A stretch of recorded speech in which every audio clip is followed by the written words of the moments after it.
سلام دوستای عزیز، به کانال ویدا کوک خوش اومدین.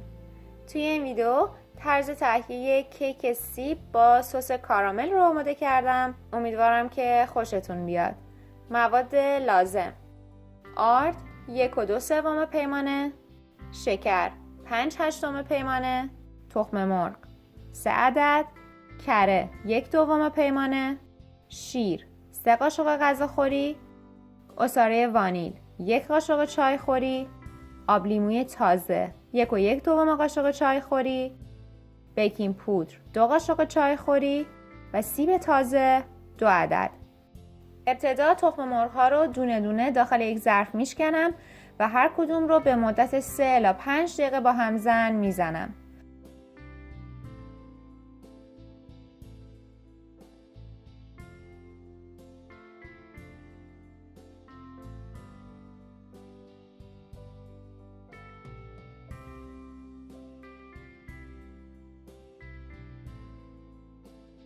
بعد از اینکه بافت تخم مرغ ها یک دست و پفکی شد، شکر رو اضافه می کنم.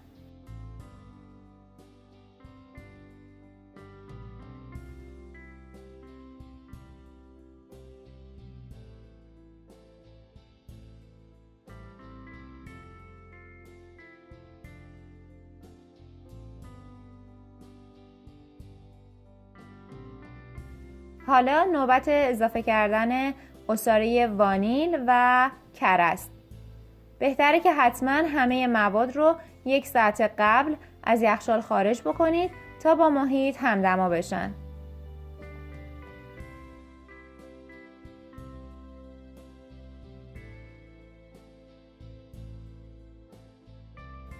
الان شیر و آب لیموی تازه رو اضافه میکنم.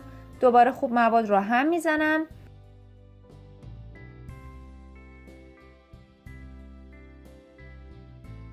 و بعد بیکینگ پودر رو به آرد اضافه می کنم و اون رو داخل مایع کیک می ریزم.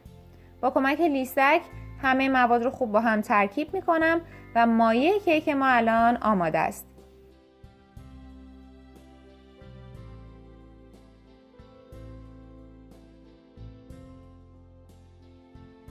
یه قالب گرد 20 سانتی یا 9 اینچی انتخاب کردم. کف اون رو کاغذ روغنی گذاشتم و مایع کیک رو داخل قالب می ریزم. با کمک لیسک سطح مواد رو صاف می کنم و الان فقط میمونه که سیب رو بذاریم روی مایع کیک. برای برش زدن سیب ابتدا سیب رو از وسط نصف می کنم و با کمک یک قاشق کوچیک هسته های سیب رو در میارم و چوب سر و انتهای اون رو می گیرم.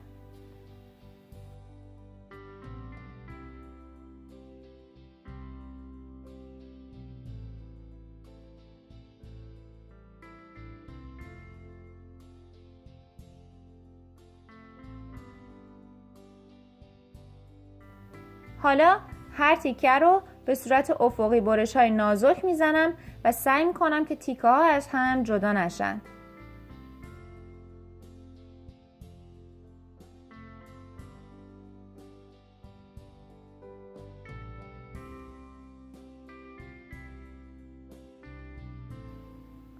برش های سیب رو برمیدارم و داخل مایع کیک میذارم. با کمک دست کمی سیب رو فشار بدین تا داخل مایع کیک فرو بره.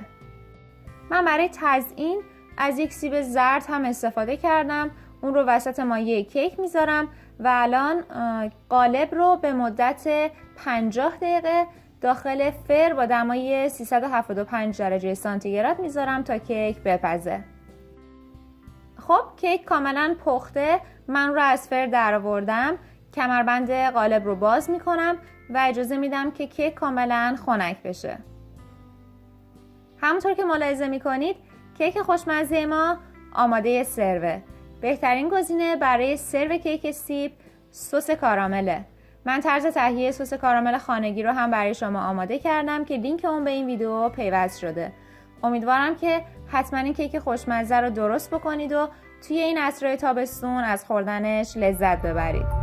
در ضمن خوشحال میشم که این ویدیو رو لایک کنید، با دیگران به اشتراک بذارید و برای دیدن ویدیوهای با کیفیت سابسکرایب کرده و عضو کانال بشید.